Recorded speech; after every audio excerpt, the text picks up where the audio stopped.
जी तोर बाबू फोन आथे। हेलो। हाँ बेटी तोर भाई गाड़ी गिर गए है। नहीं दादा कट्टे कर ना गया बाबू। गोड़ और हाथ है दोनों टूट गए बेटी। खाने में आत हो। ए जी का हो गए? मोर भाई गाड़ी गिर गए कथे जी, चल ना देख के आबो। हाँ चल। हीराला पखरा जानो पखराला हीरा रे सेठ मोर जिंदगी मां पापा रथम दीदी। खुश रह भाई। पापा रथम फाटो। खुश रह। कैसे गिर गए भाई? गाड़ी फिसल किस तक गिर गया दीदी। देख ताक के चलाए कर भाई। ये लेके रखा। नहीं खाऊं दीदी, अभी गुटखा खाता हूँ। तो रुको जरा। देख ताक के रहे कर यार, और दवाई पानी टाइम टू टाइम खातस ना।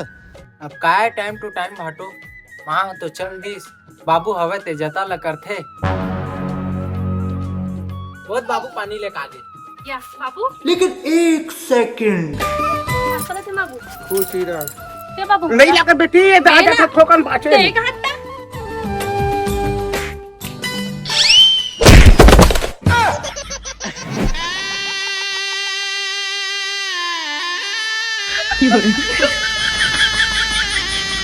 आओ का भे क्या करो था? तुम दोनों जने मेरे लिए निकलो। आओ 5-10 मिनट रुकू ना तो तुम मन मोर आत्मा घालो मार डरू। चल निकलो। हाँ भाई।